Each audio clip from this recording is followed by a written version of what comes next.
Anorexie, boulimie, hyperphagie, tu les as tous un En peu? ce moment, je les traverse tous en même Voilà, temps. ils sont tous en même temps. Donc là, je peux pas me mettre dans une catégorie de TCA. Il y a eu des périodes où oui, j'étais dans une catégorie et c'était tous les jours le même comportement alimentaire que j'avais. Mais là, non, ça change en fait de semaine en semaine.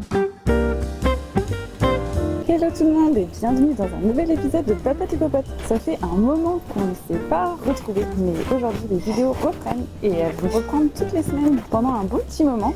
Donc je suis trop contente de vous retrouver. Aujourd'hui, on va faire un petit goûter avec une abonnée Instagram qui s'appelle Marie, qui vient de Rennes. Et je la remercie infiniment de faire tout ce trajet pour participer à mes vidéos. C'est vraiment super sympa. Donc on va tout de suite la retrouver. Et si vous me rejoignez sur cette vidéo, moi c'est Caroline, Appétit Libre sur les réseaux et je teste des restaurants en compagnie d'invités qui me parlent de leur rapport à l'alimentation.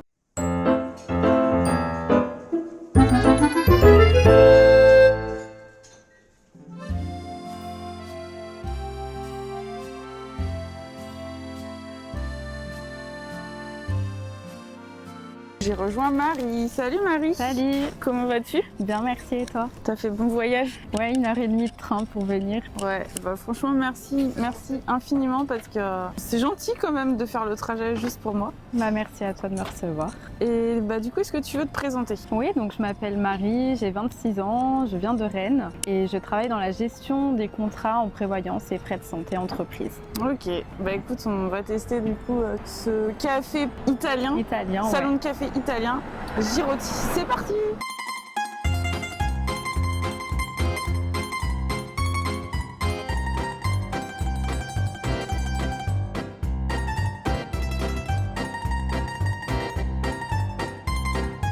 Bon appétit. Bah, merci, à toi aussi. Italienne, Ça a l'air bon. pistache. Et toi, t'as pris pistache, noisette, Et chocolat. chocolat, ouais. Et Un trio. cappuccino et chocolat chaud. Donc, normalement, Le vrai. si tu veux goûter, t'as déjà goûté J'ai déjà goûté des un vrais, italien, ouais, à Rome, c'est vraiment super bon. Ouais, faut Même le faire ça. cappuccino doit être bon, un vrai café. Écoute, merci d'avoir participé. Bah, Donc, merci à t'es une toi. fan de mes vidéos. Ouais, j'aime beaucoup ton concept d'inviter des personnes voilà, qui témoignent de leur rapport à l'alimentation. Je trouve ça important parce qu'on n'en parle pas assez. Et j'apprécie le fait qu'il y a beaucoup de typologies de TCA ou autres. Enfin, vraiment, tu as tout type de personnes qui viennent et je trouve ça vraiment bien. J'apprécie, oui, regarder les vidéos.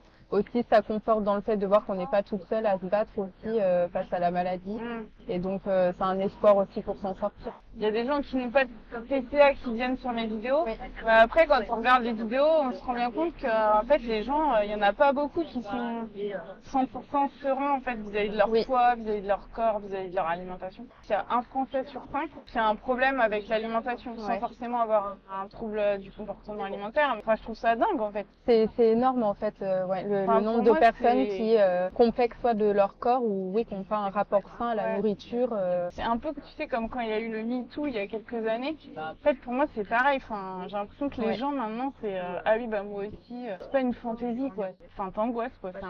C'est une charge mentale. C'est ça, c'est une pression quotidienne et c'est un combat de tous les jours qu'on mène finalement. C'est vrai que la nourriture, on est tout le temps amené à en avoir autour de nous, donc c'est assez compliqué, ouais. Et toi, du coup, pourquoi t'as choisi de faire plus un goûter? Parce qu'au début, on Oui. n'était pas, On était parti clair, sur un déj, un goûter. Oui, on était parti sur un déjeuner parce qu'en ce moment justement je suis en phase assez compliquée. J'ai fait pas mal de crises d'hyperphagie début de mois et là je retombe un peu dans des troubles anorexiques, donc pour l'instant c'est assez compliqué de manger vraiment un repas entier. Tu vois, comme je te disais, j'ai pas mangé ce midi, c'est vraiment compliqué. Je préférais le goûter pour le coup. Ouais, je comprends. Mais d'ailleurs, message pour les personnes qui voudraient participer, parce que je sais que mon concept, pour parler de l'alimentation, ça va être compliqué justement quand on est vraiment dans un trouble du comportement alimentaire, de venir manger devant une caméra. Enfin, tout ça est très compliqué. J'ai quelques demandes et je peux assouplir mon concept, c'est-à-dire qu'on peut très bien aller, voilà, soit prendre juste un café, enfin, soit juste découvrir un endroit dans Paris qui peut être sympa. J'ai eu aussi une proposition d'aller dans une librairie qui fait aussi café. D'accord. Donc ça peut être n'importe quoi en fait. Vous me faites découvrir un endroit dans Paris qui est sympa où on peut se poser pour discuter. Oui. Pas dans une salle de sport, ça serait un peu compliqué. Pas dans un cinéma par exemple. Et dans un endroit, voilà, On peut échanger sans trop de discuter. bruit derrière. Ouais. Mais après, le concept, c'est quand même sympa de parler de l'alimentation Oui. tout en mangeant. C'est vrai que c'est un Voilà. concept plutôt bien. Oui, oui. Après, on pourrait imaginer, je sais pas, aller découvrir une petite épicerie fine, je sais pas quoi, faire découvrir les produits qu'ils vendent et après se poser. C'est ça, ouais. Et j'ai même eu une idée, je sais pas si c'est faisable, mais d'aller chez quelqu'un pour cuisiner, tu vois, Ah un oui. repas ensemble et en même temps qu'on cuisine, on peut Discuter. voilà. Mais dites-nous dans les commentaires si ça pourrait vous plaire. On voit Ouais. C'est tentant. Parce Moi, que je là, me demande c'est- comment c'est à l'intérieur. si tu veux goûter des choses, n'hésite pas. Hein. Bah toi, si tu veux goûter aussi, parce que c'est marrant, c'est assez, enfin c'est très crémeux quoi. Ça sent pas trop encore la pistache. Ouais. Et du coup, toi, tes problèmes, ils ont commencé quand? Ouais. Tu te rappelles? Ça a commencé à la fin du collège, début lycée. J'ai commencé à me faire vomir sans pour autant avoir un rapport compliqué à l'alimentation. C'était vraiment une envie de vomir. Ah ouais? Ouais. Et du coup, Même des repas normaux? oui, surtout que je déjeunais en fait à la maison, je mangeais pas à la cantine. J'avais la facilité aussi de pouvoir le faire et c'est devenu de plus en plus quotidien. Et je faisais des malaises forcément parce que je tenais plus notamment les cours de sport, donc ça a interrogé les professeurs. En première année de bac pro, j'ai loupé l'école pendant 2 mois parce que je tenais plus. J'ai fait l'école hôtelière, j'ai été confrontée à l'alimentation vraiment quotidiennement. Les premiers mois, ça a été l'euphorie de l'alimentation et je me suis littéralement jetée dessus. J'étais en internat en plus, donc c'était midi et soir. C'est-à-dire? Buffet à volonté, je mangeais à la cantine et puis le soir pareil. Ah oui, d'accord. Et d'autant plus que voilà, c'était les cuisiniers qui étaient en études qui cuisinaient, donc c'était toujours des plats assez riches, bons. Et les pâtisseries pareil. Donc j'ai pris pas mal de poids en fait la première année. C'est encore? Là, j'avais arrêté de vomir. Où je vomissais, c'était en 3e. Et après, j'ai intégré l'école hôtelière où il y a eu le retournement où je me suis jetée sur la nourriture sans ne plus vomir. Donc j'ai pris du poids. Je sais pas pourquoi tu vomissais. À ce moment-là, je ne le savais pas, non. C'était une envie de me vider, Tu supportais plus d'avoir de la Non. nourriture dans ton ventre. Non. Mais t'avais pas spécialement mal au ventre? Du tout. Ah non, non, c'était vraiment un compulsif en fait, le fait de manger et de pas vouloir garder la nourriture. À ce moment-là, je ne savais pas mettre de mots dessus et pourquoi je le faisais, je l'ai compris qu'après finalement. Et après, c'est quand j'ai intégré l'école hôtelière que je me suis rendu compte que j'avais un rapport compliqué à l'alimentation, pas sain. Tu t'es rendu compte par rapport aux autres? Oui. Qui pouvait prendre un repas, on va dire, classique. Et moi, l'envie de me resservir très souvent. Dès que j'avais terminé mon repas du midi, je pensais à celui du soir, qu'est-ce qui va être servi. Et ça devenait vraiment omniprésent, cette envie de manger là. Et tu penses que c'était parce que t'avais vomi avant, du coup t'avais un peu affaibli Je me ton suis corps, t'avais vengée, perdu du voilà. poids? Oui. Ah oui, donc t'avais perdu du poids Oui. en vomissant. Et après, j'ai fait l'inverse. Donc, j'ai repris du poids. Et donc, j'ai subi pas mal de moqueries suite à cette prise de poids-là, que j'ai très mal vécu. Et à recommencer donc les vomissements. Et là, donc, effectivement, c'était pour perdre du poids. Donc, j'ai toujours eu des phases, en fait, entre des phases de boulimique, vomitive, et après, où vraiment je compensais pour... Ouais. Et après, tu dis boulimique, donc c'était pas vraiment des crises que tu faisais. Enfin, c'est juste manger beaucoup à table. Ouais, mais après il y avait des crises à l'internat où voilà, je ramenais des gâteaux de la maison. Je préparais le week-end dans ma valise, voilà, plus oui. pour le soir parce que je savais que T'aurais pas assez. voilà, il fallait beaucoup plus et je vivais très mal finalement d'être loin de chez moi si jeune, parce que du coup j'ai quitté la maison jeune. Ouais. Et donc je pense que j'ai compensé en fait dans l'alimentation ce manque-là en fait. T'as jamais vraiment été en surpoids ou obèse? Alors j'ai été en IMC surpoids, jamais dans l'obésité, je sais pas. Avant de commencer les vomissements quand t'étais en 3e? Alors ou après? en fait j'ai été formée très très jeune au collège. C'est vrai que mes formes se sont développées assez rapidement et plus vite que les autres, ce qui m'a beaucoup complexée. Voilà, j'avais des copines qui étaient plutôt de morphologie fine. Moi je commençais à avoir de la poitrine, donc j'ai complexé mais pas pour autant être en surpoids. C'était juste voilà développer plus rapidement. Ouais, ça c'est dur parce que moi c'était pareil. En fait, j'étais pas forcément formée vite ou quoi, mais j'étais avec des nanas qui étaient peut-être un peu en retard, C'est ça. qui étaient fines et tout. Donc moi, j'étais copine avec elles depuis la primaire. Et puis après, il s'est créé un espèce d'écart en fait. Où toi, t'avais l'air grosse en fait à côté. C'est ça. Mais sauf que les formes c'est nouveau pour une jeune fille et forcément quand on prend des formes, on l'associe à être grosse. Et quand on est en permanence avec des personnes qui sont plus fines, et c'est compliqué. C'est pour ça aussi que j'aimerais intervenir dans les collèges et lycées pour faire de la prévention sur les troubles du comportement alimentaire ou sur le rapport au corps qu'on peut avoir par rapport au fait que voilà, on se développe pas tous de la même manière et et pas aussi vite les uns que les autres. Vraiment, chaque corps est différent. Et je sais que voilà, ça peut commencer assez jeune. Je savais pas que tu avais fait l'hôtellerie et tout, parce que du coup, maintenant, tu bosses plus là-dedans. Non, je suis dans les assurances. Bah, en fait, ça a tellement... Ouais, déjà, c'est dur la restauration. Ouais. Et je pense que je me suis orientée vers la restauration parce que, tu vois, en me faisant vomir, j'ai tellement manqué de nourriture que j'ai voulu aller dans le... C'est un sujet aussi. C'est fou, en fait. En fait, je pense qu'il y a pas mal de gens qui développent une passion pour la food, tu sais, tous les trucs de foodie et tout ça. Mais je pense qu'il y en a beaucoup, c'est parce qu'à un moment donné de leur vie, tu vois, ils ont vécu de la restriction, que ça soit par un PCA ou par autre chose. Ben oui. Et même, tu vois, même des gens qui sont pâtissiers, enfin, tu sais, moi, des fois, je me dis, tu sais, les grands pâtissiers, je pense qu'il y en a peut-être, pour être assez passionnés, tu vois. Qui se sont restreints peut-être de sucre à un moment donné ou... Mais c'est fou qu'on s'oriente vers quelque chose qui est, entre guillemets, notre phobie à un moment donné de notre vie, tu vois. Parce que vraiment, quand j'étais en troisième, la bouffe me dégoûtait et finalement, j'ai été dans un métier de bouffe. Ouais, du coup, après, donc, t'as fait l'école hôtelière, t'as suivi des moqueries et donc, du coup, t'es reparti dans des restrictions pour perdre le poids qui t'avait amené à être... J'ai recommencé les vomissements. J'ai jamais. Toi, c'est ta façon de faire en fait. T'as jamais fait des régimes Alors régime non, parce que on me parlait de rééquilibrage alimentaire plus que de régime. Et puis régime, enfin, je m'intéressais déjà à des personnes qui souffraient de grossophobie, de moquerie et tout ça. Et je voyais que les régimes n'étaient pas, tu vois, ça marche pas. En fait, c'est pour moi un régime, c'est de la restriction. Donc on me parlait plus de rééquilibrage alimentaire. J'ai toujours su manger, si tu veux, je sais équilibrer une assiette. Et je pense que ceux qui ont des TCA savent manger. Tu leur dis fais une assiette équilibrée, ils vont sortir des protéines, des féculents et des légumes. Et ce qui m'énerve, c'est que on associe des TCA à tu ne sais pas manger, tu vois.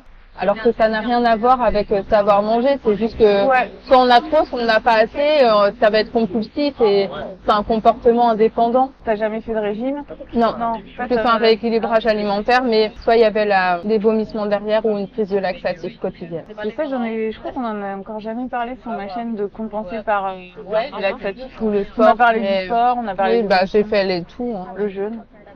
Ça, j'ai jamais fait le jeûne par contre. Le jeûne intermittent? Ouais. T'avais fait toi? Jeûne intermittent, ouais. Ma principale façon de compenser, c'est ça, ouais. De t'arrêter de manger pendant une période et... en fait, juste tu t'arrêtes pendant une journée, quoi. Moi, déjà, le concept du jeûne intermittent, je trouve ça bizarre. Enfin, j'admets qu'il doit y avoir des gens comme ça, mais qui n'ont pas faim pendant plus de 16 heures. Ouais, je trouve ça... Ouais, j'ai du mal à y croire. Quand t'as fait une grosse crise et que t'as mangé beaucoup, je sais pas, à un moment donné, tu même pas faim. Ouais. À moins que tu aies dormi tout le temps. Là, je veux et encore. Je ressens la faim à un moment donné. Je ressens la faim à un moment donné, 16 heures sans manger. Même si tu dors 8 heures sur les 16, c'est vrai que tu dois quand même rester 8 heures sans manger. Ouais. Pour moi, faire le jeûne, c'est vraiment une privation. Ou alors t'es malade. Ouais, c'est ça. Ça m'est arrivé de pas avoir envie de manger. Parce que t'étais mal. En fait, t'avais la gastro, quoi. C'est ça. Ouais. T'es dégoûté de la nourriture. Ouais, il y en a, c'est vraiment une privation du déjeuner du matin, enfin voilà, et de se dire, je commence à manger à partir de midi. On s'écoute pas vraiment finalement pour faire un jeûne, c'est que si t'as faim avant, du coup, tu te fies à une heure en fait. Parce que je trouve que même quand t'as fait un repas, un bon repas assez copieux, je pense que 7 heures après, t'as faim. Voire avant, mais c'est ça. Et quand tu fais des repas pas forcément copieux, des repas normaux, genre 4 heures après. Oui, t'as besoin d'une collation ou de quelque chose. Voilà, c'est ça. Et donc là, c'est vrai que j'ai eu des compensations comme le sport, j'en ai fait énormément. Beaucoup de salles de sport. Tu faisais quoi? J'allais à la salle, je faisais du cardio, du tapis, j'allais faire de la muscu derrière. Et c'était 2 heures quotidiennement.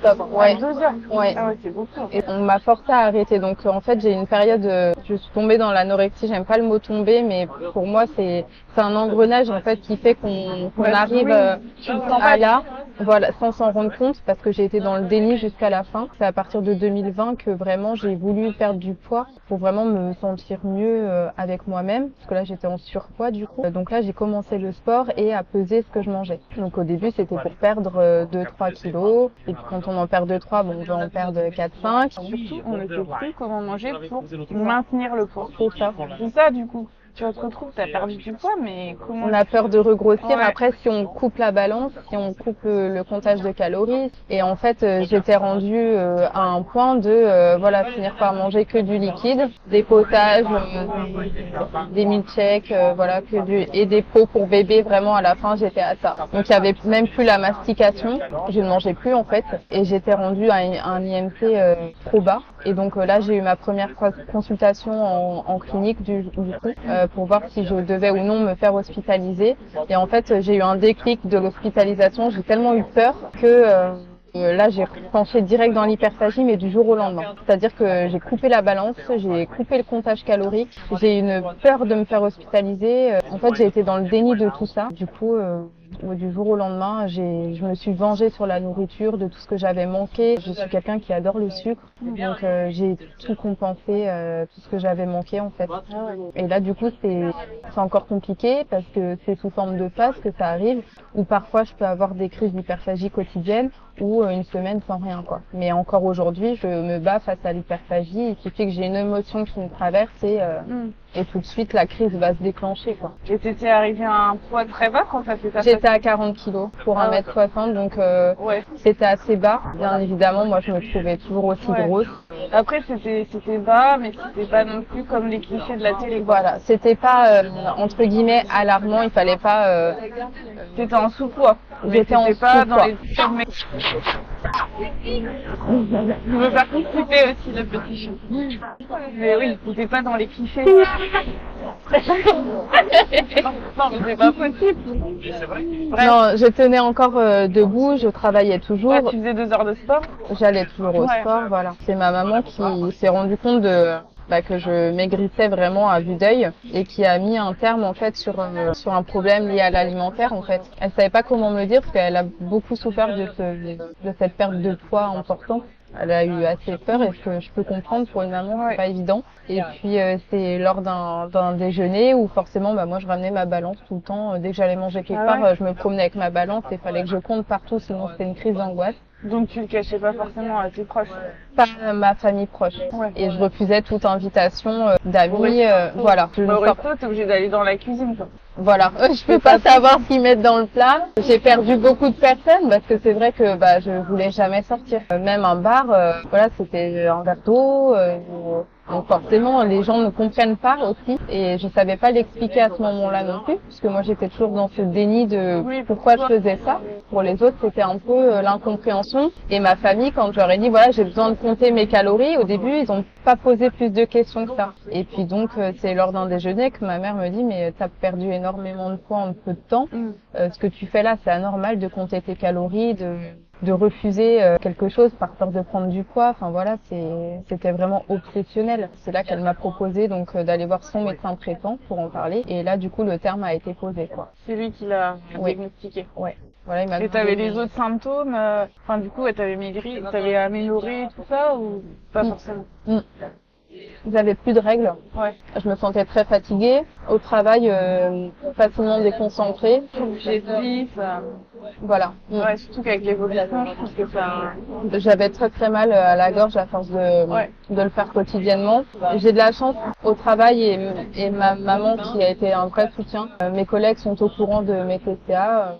Et ça a toujours été un soutien. C'est vrai que régulièrement, on faisait des restaurants et ils allaient jusqu'à me demander mon avis de où est-ce que je voulais manger, qu'est-ce qui me plaisait. Et je trouve ça vraiment super gentil de leur part de se soucier en fait de moi parce que beaucoup ne comprennent pas encore une fois le trouble du comportement alimentaire ou le rapport qu'on peut avoir à l'alimentation. Je trouve que les gens sont vraiment bienveillants autour de moi. Après, j'en parle vraiment ouvertement comme tu as pu le voir sur les réseaux sociaux. Donc je me cache pas, c'est-à-dire que j'ai l'impression de devoir aussi me justifier, tu vois, quand je rencontre quelqu'un, d'expliquer ce que c'est et ça vient rapidement dans une conversation en fait.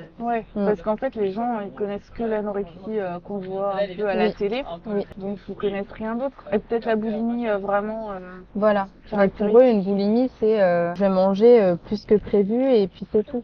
Oui voilà, ils se rendent pas compte de tout ce qu'il y a autour. Non, et de la quantité qu'on peut... Pour l'instant tu te considères, enfin je sais pas, moi j'aime pas rentrer dans des cases, mais du coup toi tu te mettrais dans quelle case? T'as pas de case en fait, tu coches Anorexie, boulimie, hyperphagie, tu les as tous En ce moment, je les traverse tous en même temps. Donc tous en même temps. Donc là, je peux pas me mettre dans une catégorie de TCA. Il y a eu des périodes où oui, j'étais dans une catégorie et c'était tous les jours le même comportement alimentaire que j'avais. Mais là, non, ça change en fait de semaine en semaine. Actuellement, là, je suis suivie dans un centre thérapeutique de jour où j'ai des consultations externes, donc avec infirmières, médecins, nutritionnistes, diététiciennes, psychiatres, pour avoir vraiment un suivi pluridisciplinaire. Et là, dans 2 jours, je retourne donc à la clinique de Rennes où j'avais fait mon premier rendez-vous quand j'étais en phase anorexique pour voir du coup qu'est-ce qu'on peut faire en plus pour que j'essaye de combattre au mieux.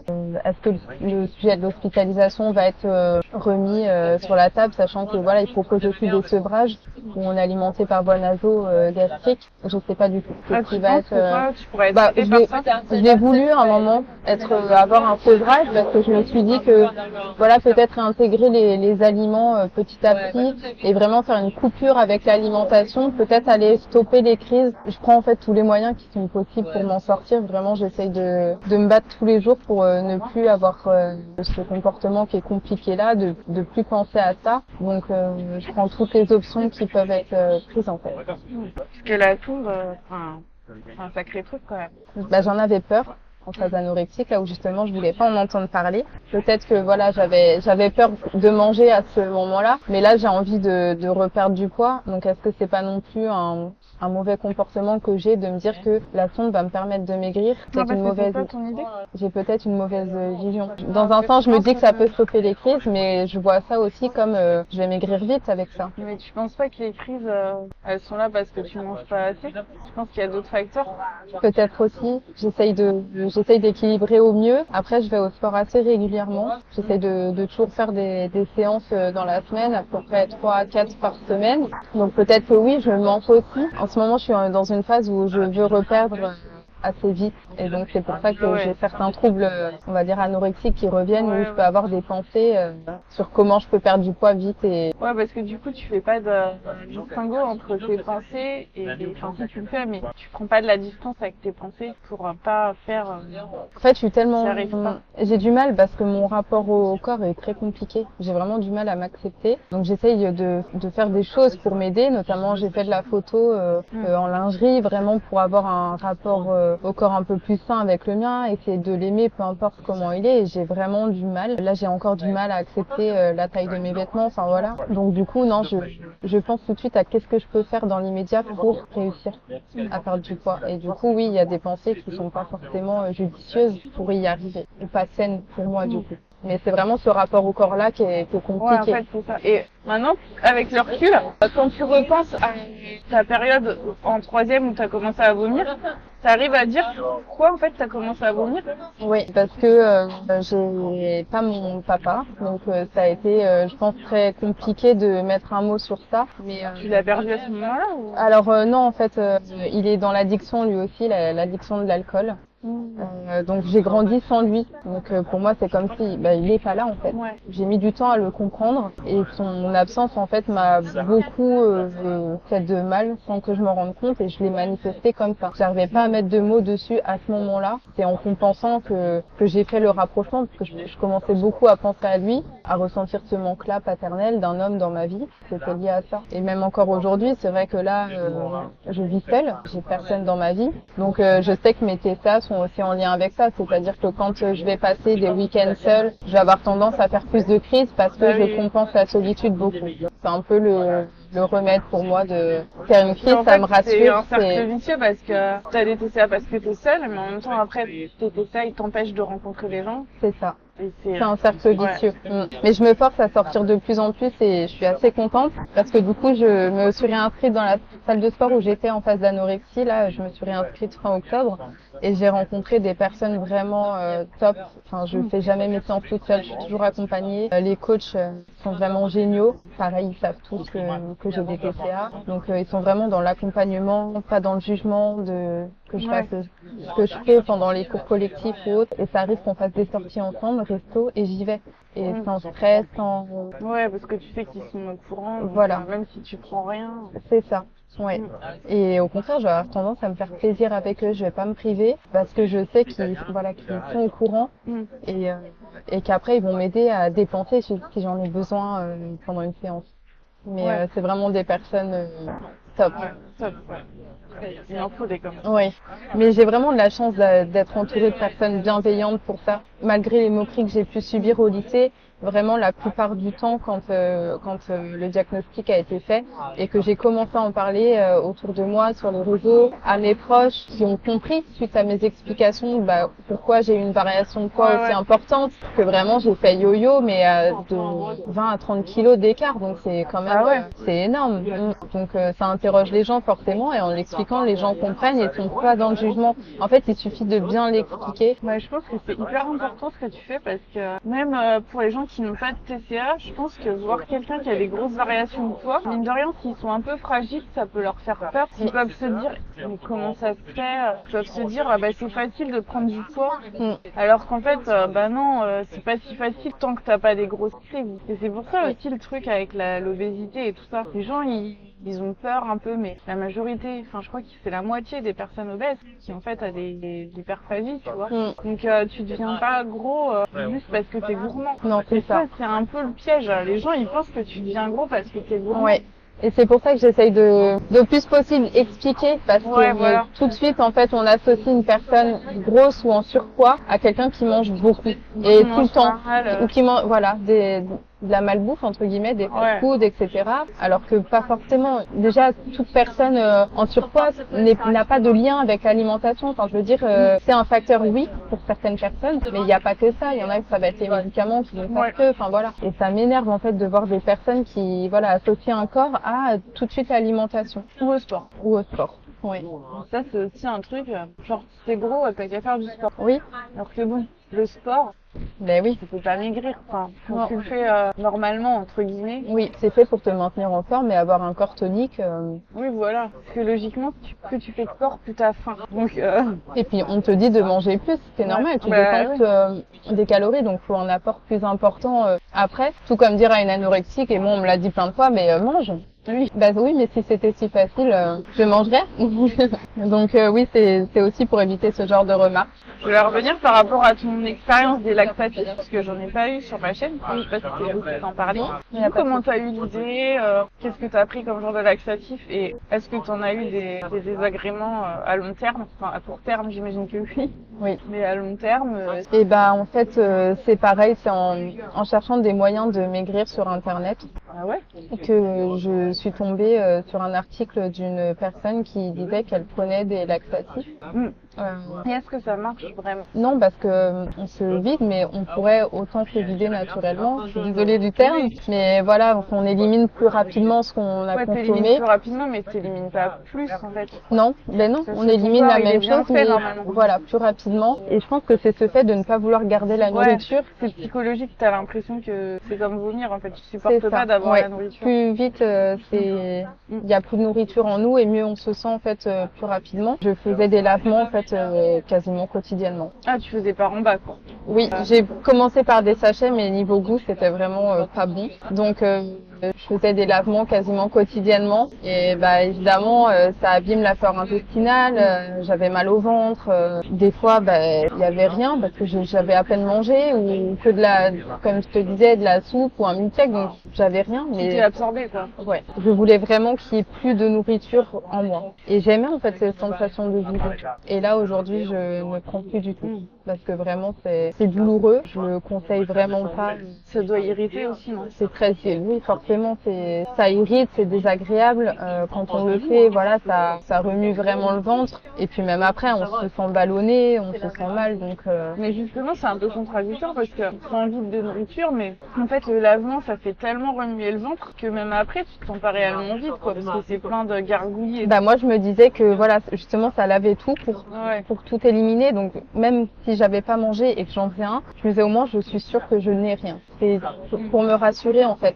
Mais c'est vraiment pas une solution. C'est à la base, c'est pas fait pour ça. Mais c'est vrai qu'à ce moment-là, comme je te disais, je cherchais vraiment tous les moyens pour perdre du poids vite. Et quand on descend plus niveau poids, on cherche toujours une solution en plus pour essayer d'y arriver, parce que j'ai stagné à 40 kilos pendant longtemps. Et moi, tant que je voyais pas les 39, je voulais, tu vois, je voulais toujours aller plus loin. Je les ai jamais atteints, du coup, heureusement, parce que c'était pas une bonne santé pour moi. Mais oui, je cherchais toujours des solutions pour aller plus loin. Et donc, il y a eu les laxatifs à une période. C'est vrai que les laxatifs, c'est facile de s'en procurer. C'est ça. Et en pharmacie, ils se posent pas la question de si on rencontre des problèmes digestifs ou quoi. Quand moi, j'arrive et que, voilà, je demande une boîte de lavement, on me demande pas le pourquoi du comment. Après, je changeais régulièrement de pharmacie aussi. Ouais. Bah après, il n'y a pas 36 solutions pour lesquelles tu prends ça. En général, c'est ça. constipé. Ouais. Donc ils doivent se dire, bon, bah, elle est constipée. Voilà, c'est ça. C'est vrai qu'il n'y a pas forcément la question. Et comme tu dis,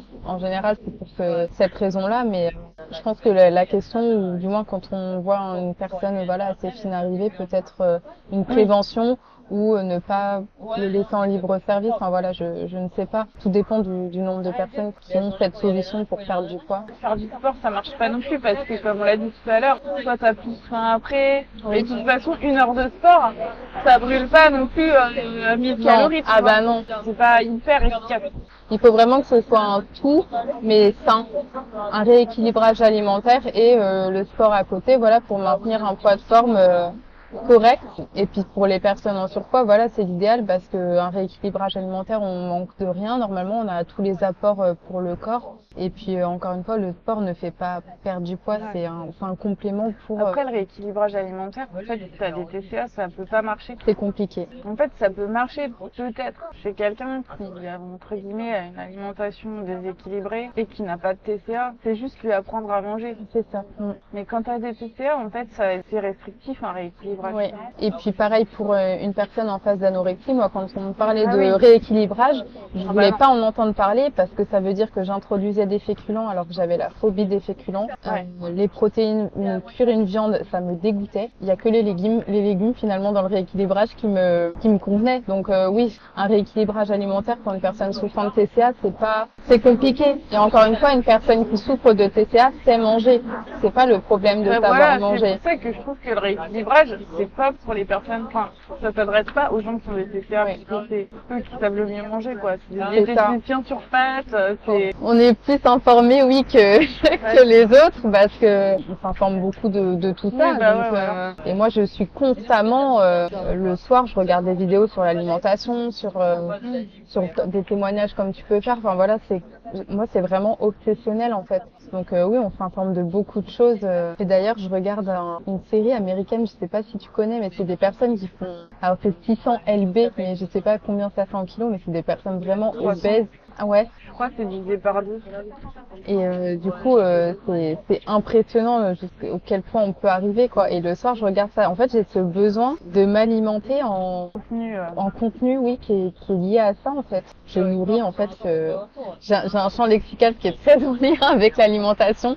Mais oui, je regarde beaucoup de vidéos, de livres, témoignages sur les réseaux sociaux aussi. Et ça t'aide ? Je me dis que je ne suis pas toute seule en fait. Ouais. Donc c'est plus réconfortant, bien que forcément on souhaite ça à personne. Mais le fait de se dire que voilà, on est plusieurs à essayer de sortir de cette maladie, c'est plutôt rassurant. C'est vrai qu'on en parle de plus en plus quoi, par rapport à quelques années. Mais ça manque encore quand même de structure, de personnel qui est adapté à ça, vraiment formé. Parce que là à Rennes, il y a vraiment qu'une clinique pour le 35, pour l'Ille-et-Vilaine, et un centre thérapeutique de jour, mais il n'y a pas beaucoup de lits, il n'y a pas beaucoup de place dans les services, ça manque beaucoup. Les médecins généralistes ne sont pas forcément formés au TCA, ils ne comprennent pas ce que c'est qu'un trouble, c'est une maladie invisible, donc ils ne comprennent pas forcément qu'est-ce qu'ils peuvent faire pour une telle maladie. Est-ce que l'anorexie c'est ça. Classique entre guillemets quand t'es vraiment très très maigre.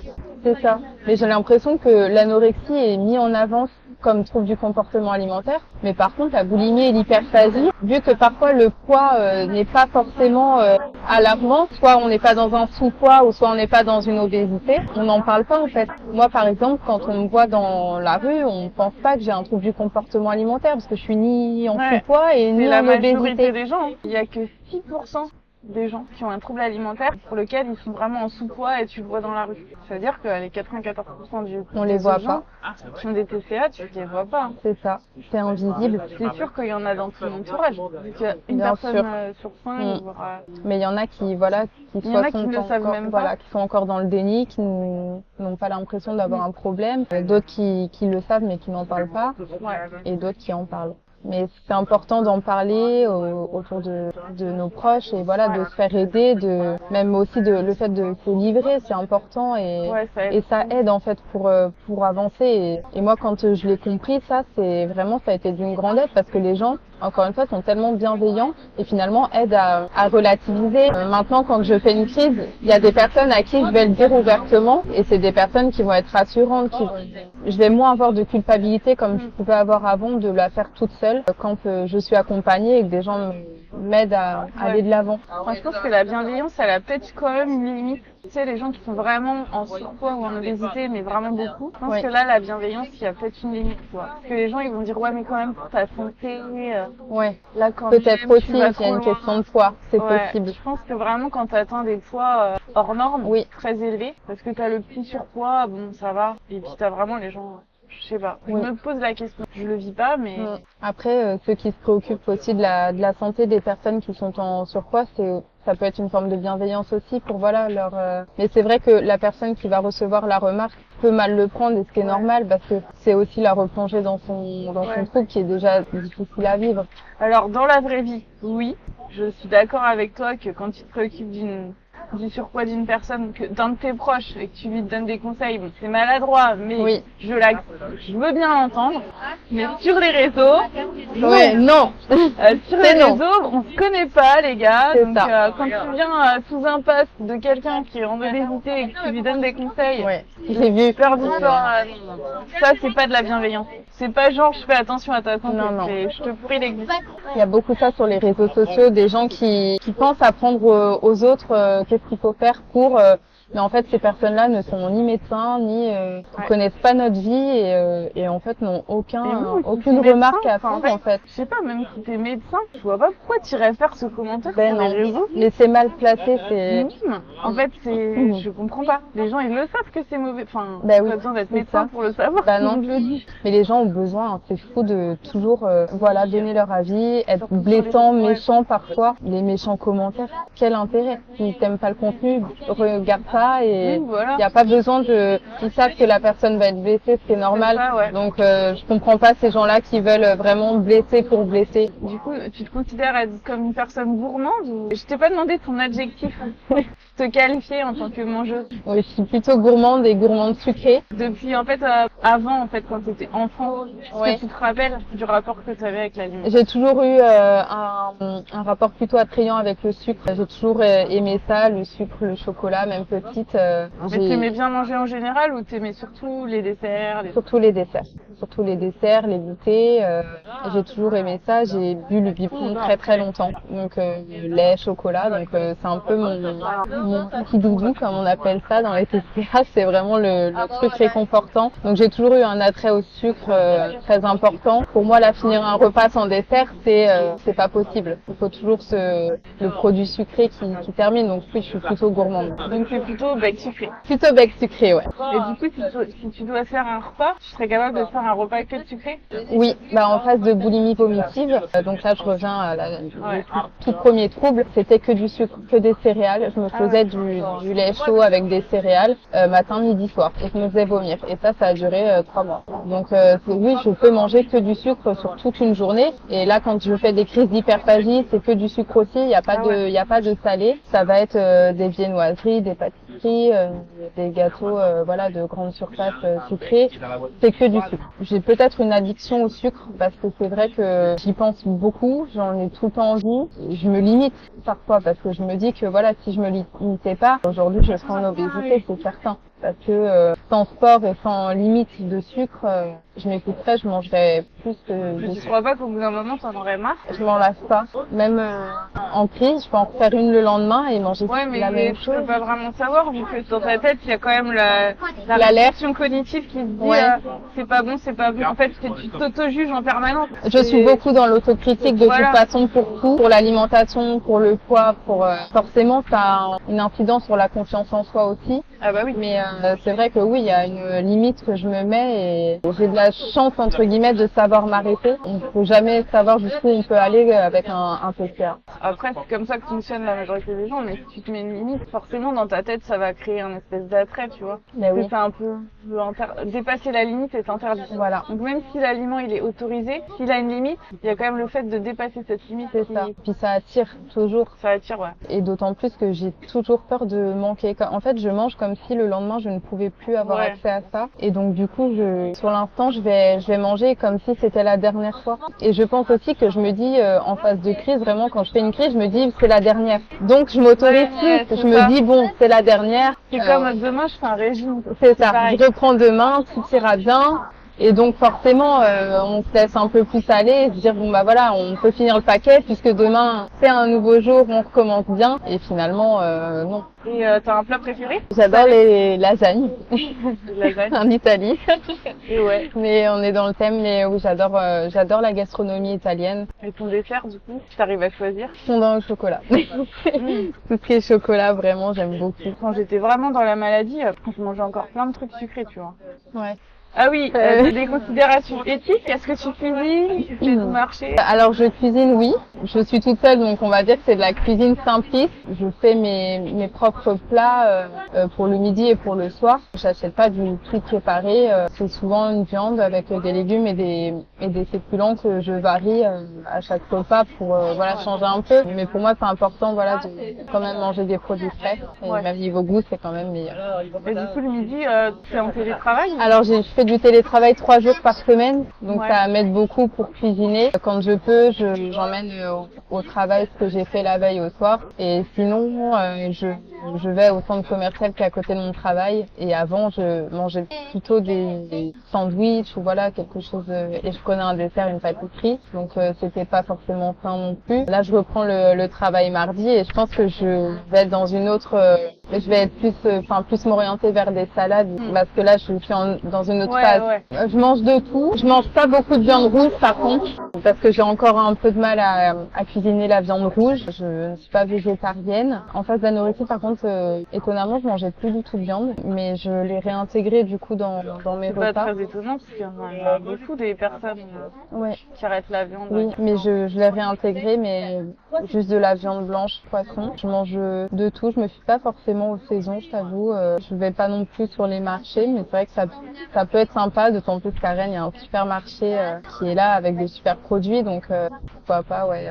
Ça peut donner des idées. Après, c'est vrai que j'ai du mal à cuisiner vraiment un bon repas pour moi toute seule. Je prends plus de Ouais. plaisir à cuisiner pour les autres Oui, c'est sûr. que pour moi toute seule. Est-ce que tu as des trucs que tu voulais dire, des messages à faire passer? N'hésite pas. Bah encore une fois voilà pour les jeunes filles qui commencent à avoir des formes, ne pas assimiler les formes à être grosses, c'est la nature, c'est la vie. Ne pas non plus avoir un rapport malsain à la nourriture suite à ça, parce que ça ne changera rien, ça n'enlève pas les formes. Ou vraiment faire attention à soi, manger de tout, prendre plaisir aussi à manger, ne pas se restreindre, parce que se restreindre apporte un comportement Ouais, après compulsif. ouais. Donc vraiment l'alimentation c'est un plaisir pour tout le monde à la base de manger. Le plaisir est autorisé pour tout le monde. Après, je sais pas s'il y a vraiment des jeunes filles qui regardent mes vidéos. Ça sont plus devant les fit girls ou je ne sais quelle influenceuse. Mais justement, c'est un problème, ça aussi, les influenceuses, les réseaux Ouais. sociaux, parce qu'on nous montre des images Ouais.